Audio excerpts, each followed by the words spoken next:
आज स्टेटस ये है कि जो रेफरेंस वाला नहीं है उसको साइड में कर दे, जो रेफरेंस वाला है उसमें एक का तगड़ा रेफरेंस है, एक का हल्का रेफरेंस है। हल्के रेफरेंस वाले को भी माजरत है, उन्होंने लिमिटेड बंदे रखने हैं, जिसका तगड़ा रेफरेंस है उसको वो इंडक्ट कर लेंगे। ये करंट स्टेटस चल रहा है जो मैं फील करता हूँ, बच्चों से सुनता हूँ। तो मेरा एक दोस्त है, उसने मुझे कहा कि यार तुमने ना पेपर अब देना ना, जो वो एज ए मैनेजर नहीं देना, एज ए स्टूडेंट देना। तो मैंने फिर ये आतिफ आफी साहब जो हैं उनकी क्लासेस भी की, उनके वो क्रैश कोर्सेज भी किए, तो रिजल्ट वही आ रहा था। तो फाइनली फिर अली इमरान सर हैं, तो उन्होंने मुझे पकड़ा।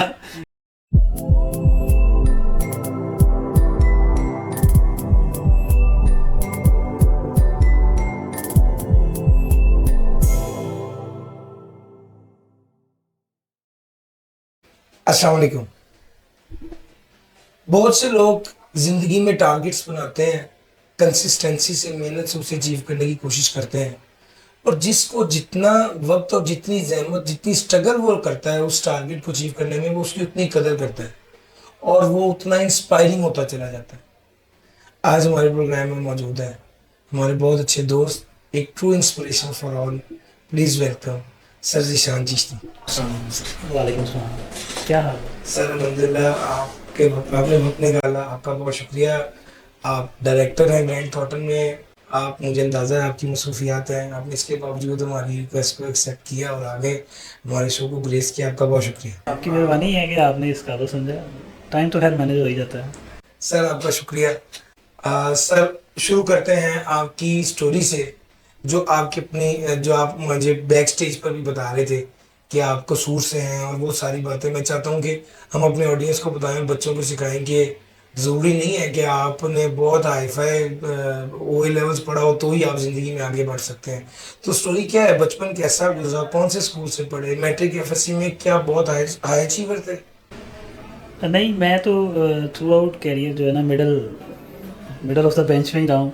सही। ना कभी फ्रंट पे आ सके, ना बिल्कुल बैक बेंचर थे, तो मीडियम पेस ही थी। हाँ, मैं वैसे एक्चुअली बिलोंग करता हूँ कस्बे से, मुस्तफ़ाबाद जो है ना, ये कस्बा है फिरोजपुर रोड मेन पे। तो जो टर्निंग पॉइंट मैं समझता हूँ अपने करियर का, क्योंकि हमारी साइड पे कोई इतनी ज़्यादा वो क्वालिफिकेशन और वो चीज़ों पे इतना अवेयरनेस फोकस नहीं थी। नहीं था। तो लेकिन 6 ऑनवर्ड मेरे फादर ने मुझे कसूर का उस वक़्त सिटी में जो मेन बड़ा स्कूल था, अच्छा, वहाँ पे एडमिशन कराया।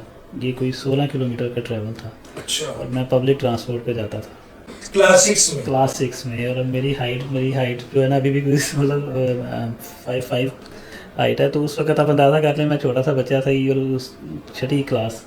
सिर्फ मेरे साथ भाई होते थे बड़े, तो हम इकट्ठे जाते थे। और कसूर का ये स्कूल था शरीफ मॉडल हाई स्कूल। सर शरीफ थे, मैं आज भी उनको इंस्पायर करता हूँ, अल्लाह ताला उनकी मफ़रत करे। तो वहाँ जो एडमिशन हुआ ना, वहाँ से मेरा कैरियर बनना शुरू हुआ। मेरी जो ग्रूमिंग, स्पेशली जो इंग्लिश ग्रामर, वो इंग्लिश पढ़ाते थे, तो इंग्लिश ग्रामर और ये चीज़ें जो थी ना, वो ये स्किल्स वहाँ से डेवलप हुई। और फाइनली मैट्रिक हुआ वहाँ से। मैट्रिक में उस वक्त ट्रेंड था कि वो जब बच्चे जो टॉपर आते थे ना, तो वो फ्लैक्स वगैरह तब बैनर होते थे। तो मेरी पोजीशन जो थी 7वीं थी, छठी या 7वीं थी आई गेस। तो वो बैनर्स पे नाम लगा।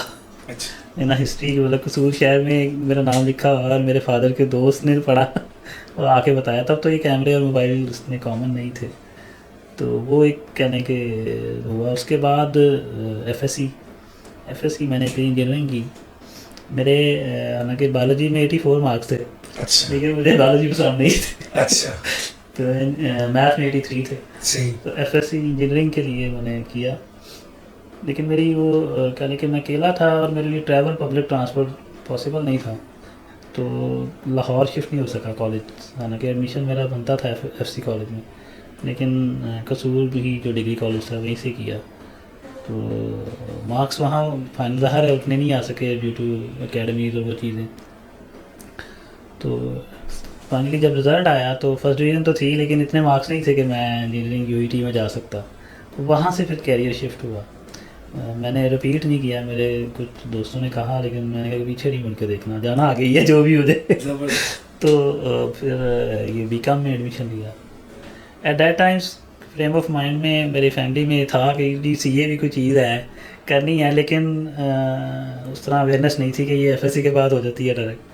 मैं बी कॉम पंजाब कॉलेज में आया, यहाँ एडमिशन लिया और इसके बाद जब बी कॉम क्वालिफाई किया तो देन मैंने ICMA के तरफ शिफ्ट किया। बेसिकली उस मेरे टाइम पे PPT होती थी, अच्छा। और वो जब मेरा रिज़ल्ट आया था और उस दौरान और PPT का टेस्ट आने में कुछ 3-4 माह थे।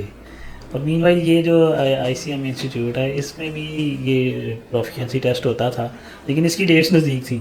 अच्छा। मेरे कज़न ने कहा कि ये भी एक डिग्री है ICMA, ये 3 साल में हो जाती है, CA पता नहीं 3 साल में या 4 साल में नहीं होता। तो तुमने अगर अल्टीमेटली CA जाना भी है तो तुम ये वाया रूट ले लो, इसके थ्रू तुम जल्दी क्वालिफाई कर जाओगे और उसकी बेस पे एग्जामेशन लेना और चले जाना CA में, अगर तुमने CA ही करना है तो। सही। अदरवाइज ये बेस्ट है। तो मैंने उसके कहने पे वो टेस्ट लिया। अनफॉर्चुनेटली मैं उस टेस्ट में फेल हो गया था। अच्छा। लेकिन उसके वो हार्डली महज 1-1.5 माह बाद दोबारा टेस्ट, तो दोबारा टेस्ट लिया, पास हो गया, ICMA में एडमिशन ले लिया। पहली दफ़ा पता चला कि कोई लेक्चर जो है वो 2-2.5 घंटे का भी होता है। आइडिया ही नहीं था। तो जब आपने मतलब बीकॉम किया उस वक्त तक भी आपने जॉब को प्लान नहीं किया और उसके बाद भी आपका ज़हन में था कि मैंने आगे पढ़ना ही है, और आपने ICMA को ज्वाइन कर लिया, और ICMA को करते हुए फिर आपने दरमियान में कहीं को फेलियर्स आए या ICMA स्ट्रेट इजीली पास होता रहा? नहीं, ICMA उस तरह विद इन 3 ईयर्स नहीं हो सका। उसमें basically studies, qualification, learning, knowledge को अटेन करना, ये मेरा कह लें कि क्योंकि मैं अपनी फैमिली में शायद पहला था जिसने ग्रेजुएशन की। हमारा बैकग्राउंड फैमिली का इस तरह का नहीं था कि बहुत ज़्यादा पढ़े या पढ़ाकू लोग हैं, नियर पीयर में नहीं थे, शायद दूर दराज में कोई होंगे। तो फर्स्ट टाइम निकला घर से, फिर ये बीकॉम तक आया। तो फाइनली मुझे मतलब पैशन था कि मैंने पढ़ना ही है। और मेरे फादर जो हैं, अल्लाह ताला उनको सेहत और तंदुरुस्ती दे, वो इस मामले में मुझे ये कहते होते थे कि तूने अपनी सेहत और अपनी हिम्मत देखनी है, पैसों की फिक्र नहीं करनी। तो मैं एडमिशन और ये चीज़ें करता जाता था और वो मुझे स्पॉन्सर करते थे। बीकॉम के बाद जब ICMA में आया ना, तो क्योंकि मैं कसूर डिस्ट्रिक्ट से हूँ, तो यहाँ फिर हॉस्टल की ज़रूरत थी, क्योंकि वो मैनेज नहीं होता था डेली आना, घंटे 1.5 घंटे की ड्राइव, पब्लिक ट्रांसपोर्ट मुश्किल था। तो मेरे एक दोस्त हैं, वो भी बीकॉम में मेरे साथ ही थे, तो उन्होंने लॉ में एडमिशन लिया था। मुझे उन्होंने कहा कि यार तुम ना यूनिवर्सिटी लॉ कॉलेज में एडमिशन ले लो, उसका फ़ायदा ये है कि आपको हॉस्टल मिल जाएगा। तो मैंने मॉर्निंग में लॉ में एडमिशन लिया, इवनिंग की ये क्लासेस, पहला बैच मॉर्निंग में किया था ICMA का, सेकंड जो था वो फिर मैंने इवनिंग कर लिया। उसमें बेसिकली इनकी ये एक ICMA में स्ट्रीम होती थी कॉरेस्पॉन्डेंस, वो असाइनमेंट्स होती थी, आप सबमिट करा दें तो उसकी बेस पे मार्किंग मिलती थी, तो आप एलिजिबल हो जाते थे एग्ज़ाम के लिए। तो एक टाइम पे फिर मैंने मॉर्निंग में लॉ में एडमिशन था, वो रेगुलर क्लासेस सुबह 7:30 बजे क्लास होती थी लॉ की, 7:30 से 9 बजे तक 2 लेक्चर लेने, या उसके बाद फिर इधर आना ICMA ये पढ़ना और फिर बाकी तैयारी करना। तो पहला लॉ और ICMA ये इकट्ठा चला, तो इसकी वजह से मैंने सफ़र किया। ICMA मेरा 3 साल की बजाय 5 साल में हुआ। अच्छा। लेकिन इसमें एक फॉर्चुनेटली मैंने एक और पंगा लिया MA इकोनॉमिक्स का। अच्छा। तो वो उन दिनों ये जब से एग्ज़ाम से फ्री हुआ तो प्राइवेट एडमिशन जाते थे इसके, तो मुझे मेरे रूममेट्स भी मुझे अच्छे मिले। उन्होंने कहा कि यार ये जस्ट फीस है, बाकी आपने पढ़ लिया इधर ही तो ये तो हो जाएगा। तो मैंने साथ ही प्राइवेटली वो भी अप्लाई किया और तीनों डिग्रीज जो हैं विद इन 5 ईयर्स कंप्लीट हो गई थी। बीकॉम LLB भी हो गए और आपने MA इकोनॉमिक्स भी कर लिया और साथ आप ACMA भी। सर जब आप क्वालिफाई कर गए तो उस ACMA में तो ऐसा रिक्वायरमेंट नहीं है आर्टिकल्स की या ट्रेनिंग की, तो फिर आपने कैसे ज़हन में आया कि मैं किसी ऑडिट फर्म में या टैक्स की फर्म में जाऊँ, या ये GT को ज्वाइन करने का सफ़र कैसा है? जब मैं फाइनल पहुंच गया था ACMA में, तो फिर मुझे वो आता था कि अब मैंने बहुत मतलब फैमिली को बर्डन कर लिया, तो फाइनेंशियली अब मुझे आना चाहिए जॉब्स में, क्योंकि लॉ मेरा 2002 में हो गया था। तो ये फाइनल में था और जॉब्स के लिए करना अप्लाई, पार्टली क्वालिफाइड की जॉब्स भी आती थी एड्स में, अखबार में, लेकिन कोई पहुंच नहीं पाया मैं एम्प्लॉयमेंट लेटर की स्टेज पे। अच्छा। तो कहना कि चूँकि इवन ये क्वालिफाई करने के बाद भी कोई जॉब या वो सिचुएशन नज़र नहीं आ रही थी, और इर्द गिर्द बस जो मेरे दोस्त थे या जो मेरे पास हेल्पिंग हैंड्स थे, उनकी एडवाइस यही होती थी कि यार ये अगर तूने पाकिस्तान में रहना ना तो फिर CA करना ही पड़ेगा तुझे। अच्छा। और उस वक्त सिचुएशन ऐसी थी कि एक एस में क्वालिफाई करके भी जो जॉब मुझे मिल भी रही है, अगर कोई एक आधी कहीं ऑफ़र आई भी है, तो वो सैलरी कह लेंगे 5,000 10,000, इससे ज़्यादा की नहीं थी। तो फिर मैंने डिसीजन लिया कि यार अगर मैंने 5,000 ही लेना है तो बेहतर है मैं फिर सीए आर्टिकल्स कर लूँ, 3 साल के मार खा लूँ। हाँ। तो उसके बाद फिर जो करियर ग्राफ होगा शायद वो बेहतर हो जाए। तो एट दैट टाइम्स फिर वो डिसीजन लिया मैंने। और आपने एसीएमए से सीए की एग्जाम्पशंस क्लेम कर ली। जनवरी 2004 में रिजल्ट आया ना, जी। तो फिर मैंने ये मार्च अप्रैल में ये एग्जाम्पशन और वो सारा प्रोसेस किया और मई 2004 में जीटी आर्टिकल ज्वाइन कर लिया। तो जब आपने आर्टिकल ज्वाइन किए तो उस वक्त भी आपने मालूमात तो की होगी कि बिग 4 चीज़ें होती हैं, बड़ी फर्म्स होती हैं, छोटी कौन सी, कहाँ कहाँ कोशिश की, कि ये जो इंडक्शन का प्रोसेस है थोड़ा इसके बारे में बताएं जो जी मैं वही कहने लगा था, जीटी में भी मतलब मैं ओपन मैरिड या उस तरह नहीं आया। अच्छा। मतलब मुझे चूँकि कहने कि मेरा एक्सपीरियंस यही हुआ है कि विदाउट रेफरेंस नहीं मैं एंट्री कर सका ना। हाँ।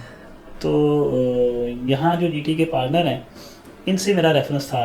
मैं जब लॉ क्वालिफाई किया था ना 2002 में, तो लॉ फर्म है Rizvi and company, they are Rizvi उसकी, मतलब तो उनके पास जो उनके टैक्स मैनेजर थे वो मेरे फादर के दोस्त हैं, अंकल थे।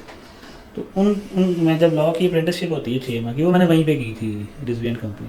तो उनको मैंने कहा कि आप चूँकि टैक्स में आपका है और जो सीए फॉर्म्स है ये इनकी फॉर्म है जो मासूम शायद है, तो आप मुझे वहाँ रेफ़र कर दें, तक मैं वहाँ आर्टिकल्स करना चाहता हूँ। तो उन्होंने अपने जो विजिटिंग कार्ड दिया और फ़ोन किया, तो उन्होंने कहा जाओ जाके मिल लो उनसे।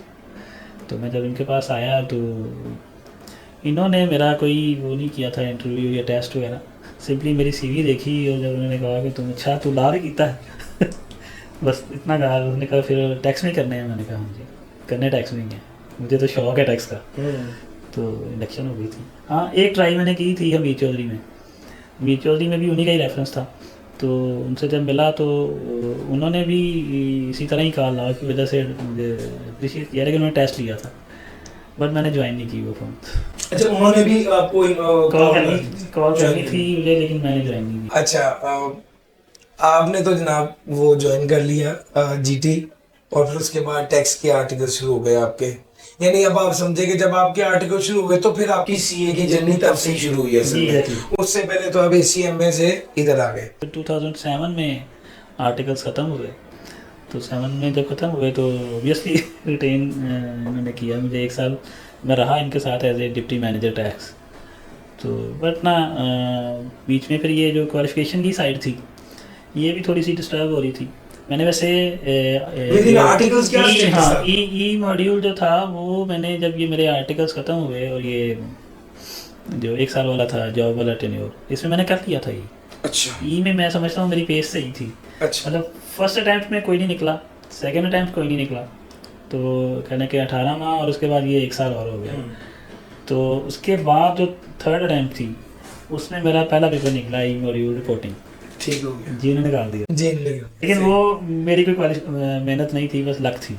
मैं आज भी ये मानता हूँ। मेरा दोस्त ये जो नाम जिसका मैंने नाम दिया मेरे साथ ये ना होते तो ये ई मॉड्यूल ये कहने के कोई पेपर भी ना पास होता। सही। इनकी इनकी बड़ी कंट्रीब्यूशन है मेरे पूरे आर्टिकल्स में। जो बैचमेट्स में से जो मेरी कमाई है ना वो यही है। सही, जबरदस्त। हाँ, तो ये रिपोर्टिंग निकला, उसकी नेक्स्ट अटैम्प्ट में मेरे दोनों पेपर निकले, ये आईटी और बीएम। सही। और आईटी में मेरा एट दैट टाइम हमारे टाइम पे वो सी डी बी ग्रेड्स होते थे। तो मेरा बी ग्रेड आया था। मतलब बी ग्रेड आना तब बड़ी बात होती थी, नॉर्मली सी में पास हो जाते थे। और मैं आपको बताऊँ मैंने एक मतलब कि कोई ख़ास प्रिपरेशन नहीं की थी। वो इसलिए हो गया क्योंकि आईसीएमए वालों ने उससे पहले ना उनका जो लास्ट फाइनल मॉड्यूल उसमें एक पेपर होता था सीसा। आईटी का जो पेपर था उन्होंने एज इट इज़ जो सिलेबस था ना सीसा का वो वहाँ कॉपी कर दिया इधर फाइनल। हाँ, तो उसी की जो तैयारी है वो जो चीज़ें की थी ना वो मैंने इधर शामी और दोनों में इकट्ठे निकल गया। उसके बाद मेरा रह गया था ये लॉ। सी लॉ, यानी आपके 3 पेपर भी दिन आर्टिकल्स पास हो गए थे। तो ये जो पहला साल था जॉब वाला उसमें ये लॉ हो गया। और फिर एक और सैड स्टोरी आई। फिर आपने जॉब स्विच की? फिर मैंने स्विच की इसी चक्कर में कि ये ना इधर ओवर बर्डन होता जा रहा हूँ। मेहनत बहुत कर ली है लेकिन अब क्वालिफिकेशन और वो चीज़ें उस तरह नहीं है। तो मुझे उसका फ़र्क भी नहीं फील होता था, बट ये था कि यार नहीं इसको करना है। तो मतलब मुझे लगता है किसी पॉइंट पे बंदे को ये फील होता है कि मेरी डेवलपमेंट नहीं हो रही, मैं डेवलप नहीं हो रहा, मैं I am not going further, मैं यहाँ पर काम कर रहा हूँ तो मेरे वर्किंग मेरे नंबर ऑफ केसेस ही बढ़ रहे हैं सिर्फ, यानी मैं इससे अगले स्टेप पर नहीं जा पा रहा शायद। भी हाँ शायद ये भी था। प्लस उन दिनों ना टैक्स का जो करियर था ना थोड़ा सा वो उसमें स्लम्प आया था। स्लम्प फॉर द रीज़न कि वो ये रहा था मुशर्रफ वाला, बताओ आपको पता है हमें रेमिटेंस धड़ाधड़ बाहर से आती थी। जी जी जी और टैक्स में इन्होंने ना इसको रीवैम्प किया पूरे सिस्टम को। ये नया लॉ आ गया था 2001 वाला, जी जी सेल्फ असेसमेंट और ये बातें थी। लिटिगेशन टोटली ख़त्म हो गई थी, जो पेंडिंग थी वो सारी मैंने आर्टिकल में भुगता दी। तो उसके बाद कोई ख़ास काम ही नहीं रहा था, एडवाइजरी थी थोड़ी बहुत और रिटर्न फाइलिंग थी। तो वो इवन हमारे साथ जो कई लॉयर सीनियर लॉयर जो थे ना वो बार रूम्स में ये कहना शुरू हो गए थे कि टैक्स का कैरियर अब जो है ना डिक्लाइनिंग है, अब शायद कि उस तरह कैरियर रहे ही ना अगर ऐसे ही हालात रहे तो। बड़ा वो स्लम साइड कह लें स्लम। तो मुझे लगा कि अच्छा इस वक्त मुझे स्विच कर देना चाहिए, और ये एक अपॉर्चुनिटी मुझे मिली CFO की। अच्छा तो चूँकि वो ACM में भी था, प्रैक्टिस शेर हासिल कर ली थी जैसे आपने कहा, तो मुझे लगा कि मुझे कैरियर पे जाना चाहिए। तो मैंने ना छोड़ने का फैसला कर दिया टैक्स को। जो पैशन था वो सारी चीज़ें ये मतलब सब एक वो टाइम तो पे आई पैशन थी। आपने कमा लिया था, वो सारा पैशन तो आपने उसको जिसको कहते हैं कि वो तो सारा सीख लिया था आपने। हाँ, और उसके साथ फिर थोड़ा सा जो दुनियादारी आई ना कि नहीं अब कुछ होना चाहिए, वो आया, वो फेज़ आया, और उस फेज़ में मैंने डिसीजन कर लिया। तो जब डिसीजन कर लिया तो फिर मैंने पीछे मुड़ के नहीं देखा, तो मैं चला गया इनको छोड़ के। लेकिन वो जो कि जैसे होता है ना आप जज्बाती होते हो थोड़े हफ्ते के लिए और वापस जब होश आती है तो अच्छा यार की हो गया। तो आफ्टर 3 और 4 मंथ्स मुझे रियलाइज़ हो गया कि नहीं मैं बंदा टैक्स का ही हूँ, मैं नहीं सर्वाइव कर सकूँगा। हालांकि वो लिस्टेड कंपनी थी, सेक्टर इंश्योरेंस था, बट एज ए CFO था। एज ए CFO जो एक्सपोजर होता है वो चीज़ें मैंने देखी अदर साइड ऑफ दी जी पिक्चर जो दूसरी साइड से होता है। आप देखते हो कि वहाँ क्या डिसीजन हो रहा होता है, क्या क्या विंडो ड्रेसिंग हो रही होती है, हाँ जी। क्या एंट्रियाँ डल रही होती हैं और कहानियाँ कैश फ्लो।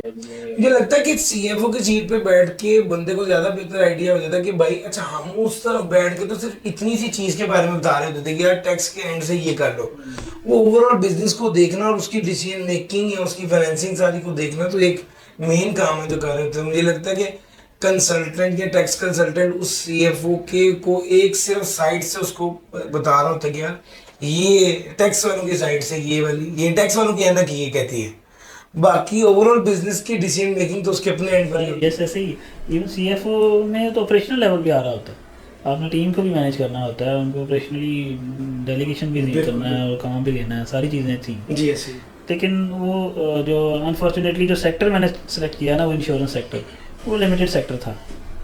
और प्लस हर इंडस्ट्री हर फॉर्म की हर कंपनीज में भी आपको पता है वो चीज़ें थी। मुझे डर लगता था साइन करते हुए ऑनेस्टली, क्योंकि वो इनकी साइड से चीज़ें देखी होती हैं और एज ए CFO वो और प्लस वो फाइनली मुझे नहीं लगता था कि मैं यहाँ मतलब वो जो सेटिस्फेक्शन यहाँ लेट सीटिंग करके भी जो होती थी वो वहाँ हालांकि इतनी नहीं थी, लेकिन वो नहीं इंटरेस्ट ही नहीं आ रहा था, मज़ा नहीं आ रहा था। नहीं था। तो वो फाइनली मैंने एक अपॉर्चुनिटी और मिली, डिस्कस करने वापस आया इनके पास। तो तो इन्होंने आपको हमने बताया। कहा कि अच्छा हाँ तो समझे तो वापस आ रहा है। तो वो फिर बात उसी पे आ गई और मैं वापस मैंने दोबारा 1 साल बाद फर्म को ज्वाइन कर लिया 2009, तब से इधर ही तब से इधर ही तब से है इधर ही और अपना पैशन ही परसू कर रहे हैं। पैशन ही परसू किया। सिर्फ ये हुआ कि मेरे साथ फिर एक मेडिकली इशू आया, मुझे ना हेपेटाइटिस C हो गया। अच्छा तो जब मैं वापस आया था ना बेसिकली जब मैंने बताया ना मुझे एक ऑप्शन मिली थी अपॉर्चुनिटी, उस अपॉर्चुनिटी के लिए जब मैं वहाँ गया और मेडिकल के टेस्ट करवाए तो HR ने बताया कि इसको C पॉजिटिव है। अच्छा तो उन्होंने कहा कि अब तो आपको इंजेक्शन उस वक्त इंटरफेरॉन थेरेपी होती थी, इंजेक्शन लगते थे। तो उस पर फिर मैं फाइनली ऑप्ट भी कर लिया, लेकिन उस ऑप्शन में मैंने फिर ज्वाइन उनको नहीं किया, ज्वाइन GT को वापस कर लिया। तो मेरे साथ फिर ये होता था कि वीक में यानी वहाँ से सिर्फ आपको डायग्नोसिस लेने गया था तो इधर आके ना तो दोबारा फिर वही स्ट्रगल और दोबारा क्योंकि 1 साल में ज़ाहिर इन्होंने हायरिंग एक की थी लेकिन वो उस तरह चीज़ें नहीं थी। फिर स्टूडेंट्स के साथ फिर सारा फिर वही लेट सिटिंग और फिर वही मारधाड़, लेकिन उसके साथ एडिशनली मेरे पे बर्डन आ गया मेडिकल का। तो मैं वीक में 3 दिन इंजेक्शन लगते थे। अच्छा वीक में 3 इंजेक्शन होते थे, और जब इंजेक्शन लगते थे ना तो उसके बाद फीवर होता है, स्ट्रॉन्ग हाई फीवर होता है, तो आपको पैनाडोल लेनी होती है, आप ड्राइव नहीं कर सकते, आप इवन कहीं जा रहे थे। तो वो बाहर इन द इवनिंग ही करता था। तो 6 माह की ये थेरेपी थी। तो इस दौरान वो अटैम्प्ट तो गई, 2 अटैम्प्ट बल्कि गई, क्योंकि वो मिड ऑफ द टाइम मैंने शुरू की और उसके बाद चलते रहे। तो छुट्टियाँ की मैंने वैसे एग्ज़ाम्स की 10-12, लेकिन कहने के उस थेरेपी में गुजर गई, क्योंकि उसके बाद नींद इतनी होती थी, क्योंकि पैनाडोल ली है और आपने 1.5-2 घंटे बिल्कुल कुछ करना नहीं है। तो और मैं इवन दिन के टाइम पे भी जैसे गुनूदगी नहीं रहती, नींद मेरी आंखों में हर वक्त नींद ही फील होती थी, अभी भी शायद होती है, मुझे कई लोग देख के कहते हैं सोया है। एक एक एक मर्द से बंदा गुजरता ना, तो वो कहीं ना कहीं अपना इंप्रेशन छोड़ जाती है। हाँ, तो वो ना वो मेरे साथ रही। और मेरे साथ एक और बैड लग हुई कि ये 6 माह गुजरने के बाद ये जो सारी थेरेपी थी ये रिवर्स हो गई थी। अच्छा। मतलब मैं टेस्ट रेगुलर करवा रहा था, रिजल्ट सही आ रहे थे, लेकिन फाइनली जब लास्ट रिजल्ट कराया तो फिर दोबारा वो रिवर्स हो गई। तो उसका फिर जो थेरेपी उन्होंने दोबारा कही कि जी अब या तो आप ये इंजेक्शन जो हैं इसकी जो होती है पोटेंसी वो बड़ी करें, मतलब वीक में एक वाला करें, या इस 6 माह को साल पे ले जाएं। वो सेहतयाबी का टाइम जो है ना वो फिर मजीद वो बढ़ा। टफ हो गया, तो मैंने दोनों छोड़ दिए, होम्योपैथिक की तरफ चला गया, अल्टरनेट और मेडिकेशन की तरफ चला गया। तो कहने के वो उसके बाद जो 1.5 साल था ना वो बड़ा मेरा सैड इन सेंस कि मैंने कुछ नहीं किया। सेहत जो है वो तो वो दांव पे लग जाए तो फिर तो सब कुछ ही खत्म हो जाता मैं वैसे मतलब वो नहीं लगता था कि मेरी जो अपेयरेंस थी ना या मेरी सिम्टम्स, मेरी इवन आँखें इस सारे टेन्योर में कभी भी पीली नहीं हुई, येलो नहीं हुई, है। जो नॉर्मली बड़ी सिम्टम होती है। तो लेकिन वो एक मेंटली कहने के मैं उस स्ट्रेस में रहता था। तो उस ये जो 2-3 साल थे, 10-11 इसमें मैंने कुछ नहीं किया। मुश्किल टाइम था हेल्थ के पॉइंट ऑफ व्यू से। हेल्थ इन सेंस कि वो एक था कि जी मेरे पास मतलब मैं टेस्ट करवाऊंगा तो वो नेगेटिव है, अदरवाइज कोई इतनी ज़्यादा नहीं फील होती थी। और इसी प्रोसेस में शादी भी होगी। अच्छा। 11-12 में शायद। हाँ, वो फैमिली की तरफ से प्रेशर था, एज भी बढ़ रही थी, तो यदि कर लो एक ही जाएगी। डॉक्टर से कंसल्ट किया तो डॉक्टर्स ने कहा कि हार्डली 5%, लेस दैन 5% चांसेस होते हैं हेपेटाइटिस से ट्रांसफ़र के, तो कोई इशू नहीं है। तो फिर कह लेंगे अगला फेस शुरू हो गया, लाइफ तो क्वालिफिकेशन तो पता नहीं कहाँ गई। सही। असल में एक तरफ जॉब स्विच करने का मामला था, दूसरी तरफ पेपर पेंडिंग थे, अच्छा वो सोच रहे थे, तो तीसरी तरफ ये बीमारी आ गई। तो जो बीमारी में बंदा आ जाता है, मेरा ख्याल है फिर तो बाकी सारी चीजें छोड़ देता है ना, तो अपनी जिंदगी के लाले पड़ जाते हैं। मुझे फिर वो उस तरह नहीं रहा था, फिर मुझे मेरे बैक ऑफ माइंड में था कि मैं क्वालिफाइड हूँ, मेंबर फर्म का हूँ एसीएम में, तो लॉयर भी हूँ, तो मेरा कैरियर भी टैक्स में है, तो मुझे कुछ सीए क्वालिफिकेशन ऐसा ज़रूरत नहीं है। तो वो इसी में प्लस फिर ये इतनी स्ट्रगल करो, ऐसे तो नहीं था कि कोशिश तो की थी कि 400 आने की वो अपना बनवाया तो था अपने फर्म में। हाँ, तो वो फिर इसी में ही चला मेरा। हाल फिर 2014-15 में जाके ना फिर हुई कि नहीं यार, दोबारा अगर तूने सीए में ही रहना है, फॉर्म में ही रहना है, तो फिर ये क्वालिफिकेशन करनी पड़ेगी। फिर लंगोट दोबारा कसे, फिर एक मेहनत मैंने शुरू की। और फर्स्ट टाइम फिर मैंने क्लासेस पढ़ी सर अदनान रशीद से, BFD। तो मुझे लगता था कि हालांकि जब मैंने ACM में फ़ाइनल पढ़ा था ना, तो वो जो उसके फ़ाइनल के पेपर थे उसमें ये BFD मैनेजमेंट अकाउंटिंग ये सेम थे, मतलब IT का भी जो पेपर भी था। तो मुझे लगता था कि ये मुश्किल है, F तो मैं ऐसे निकाल जाऊँगा, क्योंकि ये तो मैंने भी ताज़ा पढ़े हैं और मुझे बिल्कुल मतलब मैं एक्सपर्ट हूँ। लेकिन ये इस सारे फेज़ के बाद जब मैं उसके F पे पहुँचा तो मुझे लगता था मुझे तो ये BFD आती ही नहीं है यार, ये कॉस्ट ऑफ कैपिटल क्या था मुझे ये याद है, मैंने सुना हुआ है, ये होता कैसे था, ये कुछ मैं ब्लैंक हो गया था इन सारी एक तो बीमारी का मसला, ऊपर से की वजह से 7-8 साल बड़ा टाइम होता है सर, मैं बिल्कुल जीरो हो गया था। हाँ। लेकिन खैर ये इनसे मैंने जब पढ़ा तो उसकी कह लें कि जिस टाइम में पढ़ा उसके 1 साल तक, 1 साल में मतलब 2 अटैम्प्ट नहीं, तो दूसरी अटैम्प्ट में मेरा BFD हो गया था। जबरदस्त। वो लक थी या जो भी कह लें कि उसमें ना मैं पास कर गया। फिर और टैक्स जो है जिसको मैं अपने आप को बड़ा लेता था, टैक्स नहीं हुआ मुझसे। अच्छा। फर्स्ट अटैम्प्ट में मैं टैक्स नहीं कर सका। दूसरी प्रैक्टिकली काम करना और पेपर पास करना, मुझे तो लगता है इसमें बहुत बड़ा बहुत फर्क है। मैं जब पहली दफा आपने आराम से ऑर्डिनेंस खोलना है, आपने उसकी प्रोग्राम को पढ़ना है, चबाना है, समझना है, अप्लाई करना है, ये एक डिफरेंट स्टोरी है। और एकदम आप एक पेपर में बैठे और आपके सामने सवाल आ रहा है कि ये वाली चीज टैक्सेबल है ही नहीं, ये बिल्कुल डिफरेंट स्टोरी। और इवन लिखा नहीं जाता था, मतलब मुझे आदत नहीं रही थी वो बच्चों को कह देना है कर ले यार देख ले, बस वो देखा थोड़ी सी चेंजेस की। Yes. तो 3 घंटे लिखना जो है ना मेरे जैसे बंदे के लिए अजाब हो tough गया। आखिरी जो घंटा होता था ना मेरा हाथ बाजू नहीं हिलता था रियली।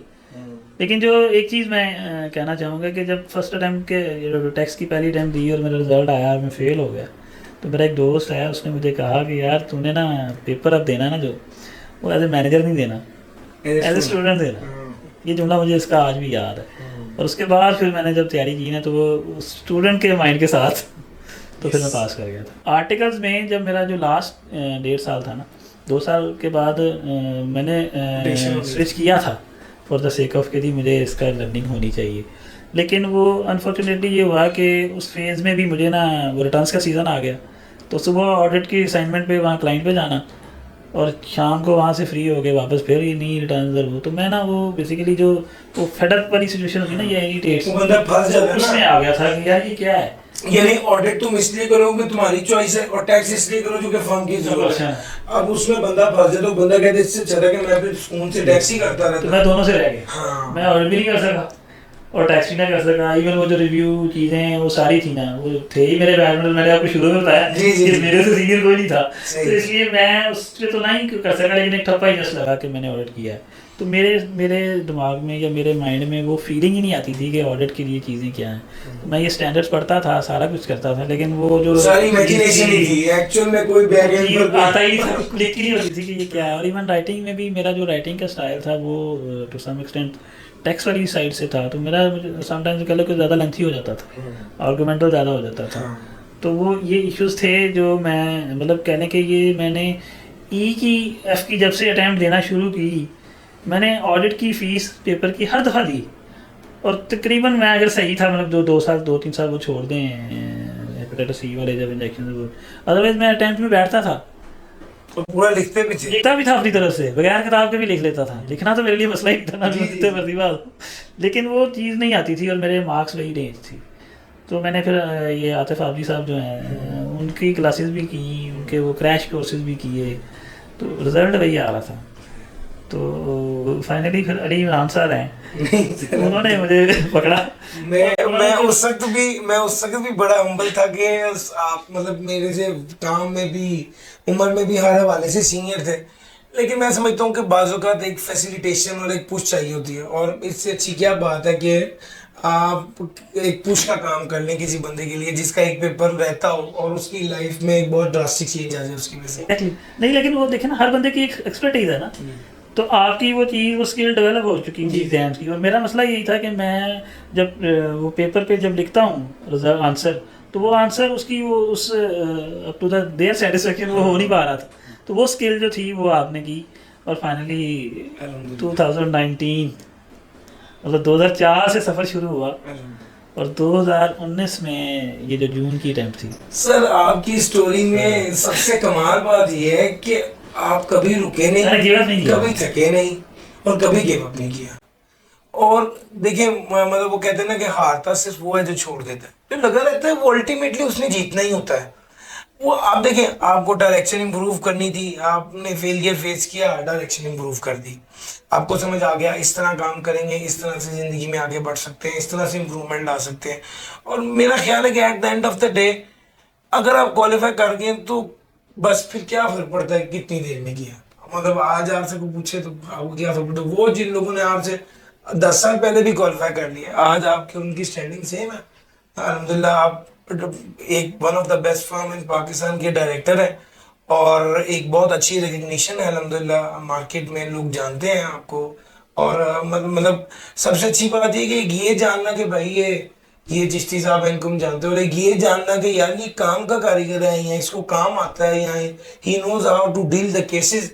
ये मैं समझता हूँ कि ये वाली पहचान एक बड़ी ग्रेस है।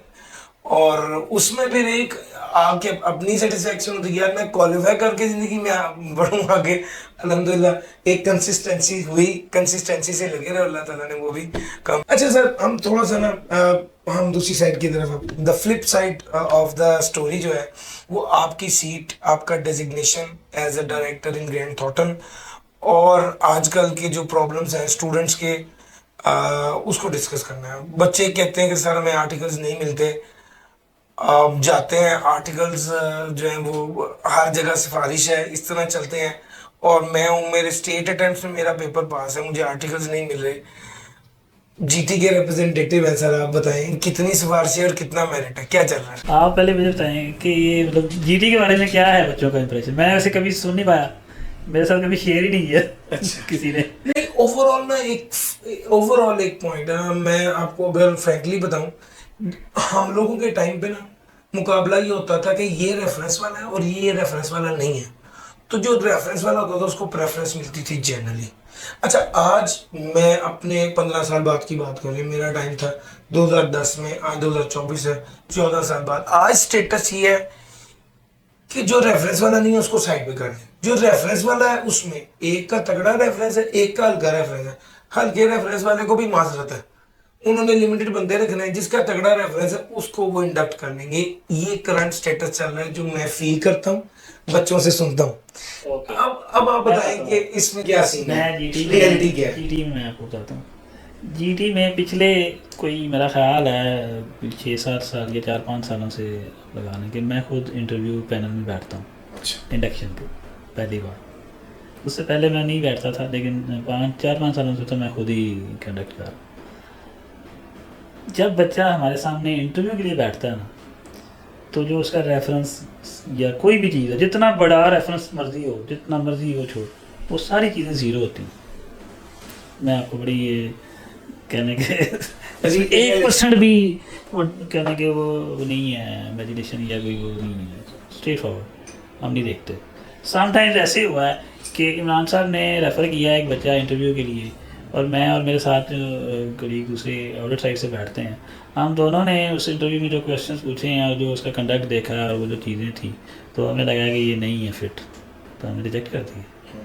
और इमरान साहब की ये क्वालिटी है कि वो इन चीज़ों पे, डिसिप्लिनरी मैटर्स पे कभी इंटरफेयर नहीं करते। मतलब अगर मैंने कमेंट्स में लिख दिया है ना, तो वो ये नहीं हो सकता कि उस बच्चे को रखा नहीं जा सकता।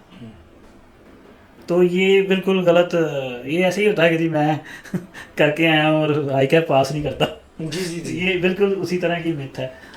बहुत रेयर होता है, मेरे इस कैरियर में शायद ही एक दफ़ा ऐसा हुआ हो कि जी मुझे वो उस बच्चे का इंटरव्यू दोबारा करना पड़ गया। वो भी इमरान साहब ने कहा कि यार वो नहीं बात आ रहा, तो दोबारा वैल्यूएट कर ले। और वो बच्चा ऐसा मतलब फनकार होता है कि वो फिर भी वही मोंगियाँ मारता है। बेसिकली बच्चों की ये फीलिंग है, बच्चों की, मैं इसको एज ए फॉरन मतलब कहना चाहूँगा कि बच्चा ये समझता है कि मैंने अगर रेफरेंस दे दिया है ना, या मैंने सिफारिश कर दी है, तो बस ये फॉर्मेलिटी, ये फॉर्मेलिटी नहीं है।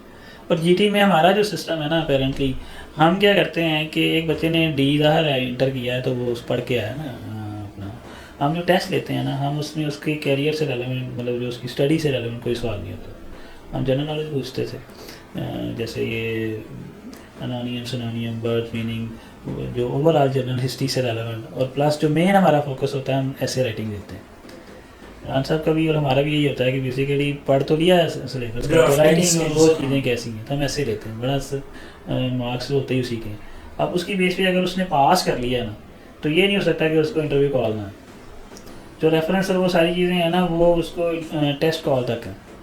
टेस्ट कॉल हो गई तो अब इंटरव्यू होगा, अगर वो पास हो, यहाँ से मेरिट शुरू हो गया, मेरिट शुरू हो गया उसका। चाहे वो किसी का, मैंने ऐसे ऐसे बच्चे रखे हैं कि जो मतलब इन सम सिचुएशंस, मुझे इंटरव्यू में उन्होंने कहा कि जी हम जनूबी पंजाब से आए हैं, तो इसलिए शायद आप हमें बना रखें। और वो जनूबी पंजाब वाले जो हैं विद इन आर्टिकल्स क्वालिफाई किए हैं मेरे पास। तो मतलब ऐसा भी हो जाता है। तो मतलब उसके बाद हमारा मेरिट होता था, आज भी वही है।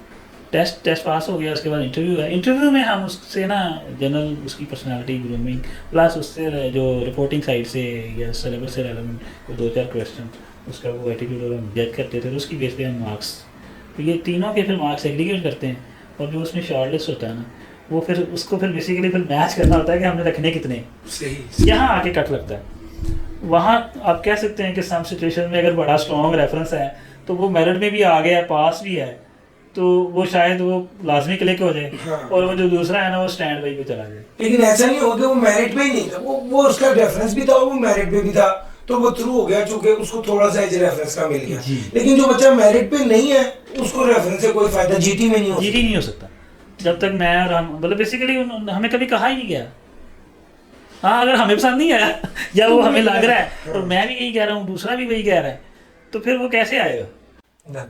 अच्छा सर, दूसरे नंबर पे एक पॉइंट ये है कि जीटी के बारे में ये वाली बात बड़ी ज्यादा है फ्रॉम द डे वन जनाब, लेट शिट बहुत ज्यादा है जीटी में। यानी अब वो कहते हैं कि एक बच्चे का मौकफ ये था कि वो कहते हैं कि सर काम हो तो लेट शिट उतनी बुरी नहीं लगती, लेकिन काम भी ना हो लेट शिट करना बड़ा मुश्किल हो जाता है। इसके बारे में क्या कहते ये इन सम सिचुएशंस हो जाता है, लेकिन इतनी नहीं है, नॉर्मली काम ही होता है। अब बच्चा खुद ही काम ना करे और वो ये कहे कि जी मैंने पता है कि जी 9 बजे तक से कि जी 9 बजे तक बैठना है, तो वो सुबह आया है 10-11 बजे, पहले तो वो जब आता है वो भी कभी बताए ना कि अगर आप 11 बजे आ रहे हैं और 8 या 9 बजे जा रहे हैं तो क्या लेट सीटिंग है? प्रोडक्टिव टाइम तो वही 8 घंटे थे, 8 भी नहीं रहते, 6 ही होते हैं। बिल्कुल ऐसे ही। तो वो तो उसने कभी नहीं बताया होगा हाँ और जाने का कहीं जा रहा है। खैर, तो अदरवाइज भी फिर उसको होता है कि अच्छा चलो जी प्रोडक्टिव टाइम शाम में शुरू होना है। ऑब्वियसली अगर सुबह मैं हियरिंग पे गया हूँ या बाकी लोग भी कहीं हैं या लेट आए हैं, तो उसके बाद 3-4 बजे अगर काम शुरू हुआ तो वो 7-8 लग गए हैं, 9 लग गए हैं, तो वो मतलब वही यार उसने भी बताया कि अच्छा ये होना है, तो उसने काम शुरू भी तो तभी किया ना। यस। ऐसा पाकिस्तान में ही होता है ना, मतलब घरों में तो नहीं होता। नहीं यानी उन्होंने देखा कि यार ये सारा भाग गए ऑफिस में हेडिंग अब से, काम शुरू होना अब है। मैं काम शुरू जी, करूंगा। तो उसके बाद वो कहानियाँ शुरू, और उसके बाद तो फिर वो कहे जी लेट शूटिंग होती है। लेकिन ये कि उसके साथ फिर दूसरा भी होता है कि अगर लेट शूटिंग होती है तो जीटी की ये पॉलिसी है कि हम उसको कंपनसेशन देते हैं। कंपनसेशन इन द सेंस कि जी वो उसका ओवर टाइम काउंट होता है, अच्छा। और उस ओवर टाइम के बदले में उसको उतनी लीव्स मिलती हैं, सही। और वो लीव्स में जब उसकी लाइक जैसे फर्स्ट अटैम्प्ट है उसकी सीए की फाइनल की, तो हमने उसको 60 लीव्स देनी है। वो चाहे उसने मतलब वो उसके कैरियर पे या उसके अदरवाइज एक भी ना हो, हमने उसको फर्स्ट में उसको करना अकोमोडेट।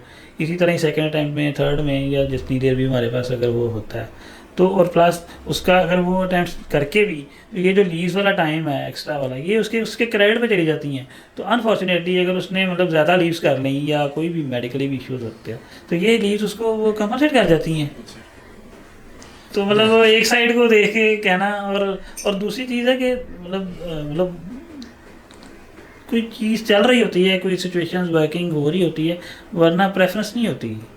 और ओवर द ईयर्स मैं वैसे कोशिश कर रहा हूँ कि इसको और नीचे ले आऊँ। रिड्यूस कर मतलब अब हम 9-9:30 के बाद बहुत रेयर होता है कि कोई बड़ा सीज़न चल रहा है या सुबह हियरिंग है और वो, अदरवाइज हम 9-9:30 के बाद कोई लेट शूटिंग नहीं होती। मैं टैक्स की बात कर रहा हूँ, ऑडिट का मुझे नहीं पता, ऑडिट में डिफरेंट सिचुएशन होती है। सर लास्ट में आपसे ये कहूंगा कि प्लीज जो नए आने वाले बच्चे हैं जिन्होंने कैफ पास किया, जो ट्रेनिंग के लिए ऑर्गेनाइजेशंस देख रहे हैं, उनको क्या एडवाइस करेंगे? ट्रेनिंग बेसिकली तो देखें लर्निंग ही है ना। नॉर्मली ये होता है कि बच्चे को ये कहा जाता है कि जी बिग 4 या बड़ी फर्म में चले जाएंगे तो कल को कैरियर अच्छा हो जाएगा, तो लेकिन ये 100% करेक्ट नहीं है। समटाइम्स जो छोटी फर्म्स हैं वहाँ पे एक तो ये एडवांटेज होता है कि जो बच्चा, एक ही बच्चा जो है वो सारे स्किल्स देख रहा होता है, ऑडिट भी देख रहा होता है, टैक्स भी कर रहा होता है, और प्लस उसकी क्वालिफिकेशन भी समटाइम्स जल्दी हो जाती है, चीज़ें वो है। और वैसे मैंने जो देखा है कि अगर एक दफ़ा आप क्वालिफाई कर गए तो फिर फर्म्स का जो टैग है ना वो उतना नहीं रह जाता, क्योंकि अब क्वालिफिकेशन आगे चली जाती है, क्योंकि सीए क्वालिफिकेशन इटसेल्फ इतना बड़ा टैग है कि फर्म के टैग पीछे रह जाते हैं। फर्म के टैग इन सम टाइम्स आते हैं जब आपने अगर बाहर जाना है, फॉरेन में मूव करना है, और वो भी तब है कि अगर आपको उसी फर्म में कोई जॉब निकली हो तो आपको ये एडवांटेज है कि आपने उन्हीं के सेम सॉफ्टवेयर या वो जो इन्वायरमेंट था उसमें काम किया हो तो एडवांटेज होती है। अदरवाइज़ अगर आप क्वालिफाइड हैं तो मेरे हिसाब से कोई फ़र्क नहीं पड़ता। तो बच्चों के समटाइम्स जैसे ये था कि जी 6-6 माह 8-8 माह वेट कर रहे हैं और जाना ही दी बिग 4 में ही जाना है, तो वो सिचुएशंस की वजह से बच्चा खुद ही सफ़र करता है और अल्टीमेटली अपनी स्किल्स और उन चीज़ों को भी रह जाता है। और बड़ी फर्म्स में उनकी अपनी चीज़ें चलती हैं, वहाँ हार्डली एक ही स्किल होगी जो वो चला रहा होगा। लाइक जैसे फर्गसन में अगर वो PTCL पे चला गया तो 2-2.5 साल उसने PTCL में ही गुजार दिए, और समटाइम्स हो सकता है उधर ही 4 साल गुजर गए हैं, 3.5 साल। तो वो क्वालिफाई करके भी उसकी वो चीज़ नहीं आ रही होती, वो फिर बाद में उस स्किल को इम्प्रूव करेगा। तो ये कोई हार्ड एंड फास्ट नहीं, बट आप इसकी वजह से अपने टाइम को, स्किल को वो डिले नहीं करना चाहिए। मेरा तो यही इसमें है। बाकी मेहनत करनी चाहिए, आर्टिकल्स को उस तरह नहीं लेना चाहिए कि जी टाइम गुजारा है। अदरवाइज़ ये जो टाइम होता है ना जो आर्टिकल्स का, इसमें फिर भी आपका जो सीनियर है, आपके जो मेंटोर ऊपर बैठे हैं, वो आपको गाइड कर रहे होते हैं। लेकिन जैसे ही आप इंडस्ट्री में चले जाएंगे ना, फिर किसी ने आपको बुला के गाइड नहीं करना, आपके पीछे बातें करनी है। तो अब ये बच्चे को खुद सोचना चाहिए कि क्या उसने गाइडेंस लेनी है या बाद में अपने पीछे लोगों की बातें करवानी है। तो मेरे हिसाब से तो इस आर्टिकल्स को as a last opportunity of training और एज ए लास्ट जिसमें कोई आपको ला के गाइड कर रहा होगा, समझा रहा होता है, ये आखिरी अपॉर्चुनिटी होती है। तो इसको भी अगर आपने मिस किया तो फिर वही होता है, बातें ही होंगी पीछे से। Sir so nice of you, आपके वक्त का बहुत शुक्रिया। और मैं अपने व्यूअर्स को कहूँगा कि एक ट्रू इंस्पिरेशन है सर ज़ीशान चिश्ती। कसूर से निकले, मेहनत की, डेवलप किया, पैशनेट थे, काम करना चाहते थे, काम करने का मौका नहीं मिलता था, और जब मिला तो इतनी जान मारी कि एक हीरा बन गए। उस इदारे को भी, उस इदारे के साथ जुड़ गए, उस इदारे के साथ आज तक जुड़े हुए हैं, काम कर रहे हैं, इदारे का नाम भी बढ़ा रहे हैं, खुद भी मेहनत कर रहे हैं, डेवलप कर रहे हैं। और हम लोगों के लिए इंस्पिरेशन भी है कि जब आपको अपने आप को तैयार करें, डेवलप करें, जब अपॉर्चुनिटी मिले तो फिर पूरी जान मार के वो स्किल लें ताकि आप अपनी ज़िंदगी में आगे बढ़ें, अपने गोल्स को अचीव करें। आप सबका बहुत शुक्रिया। अल्लाह हाफिज़।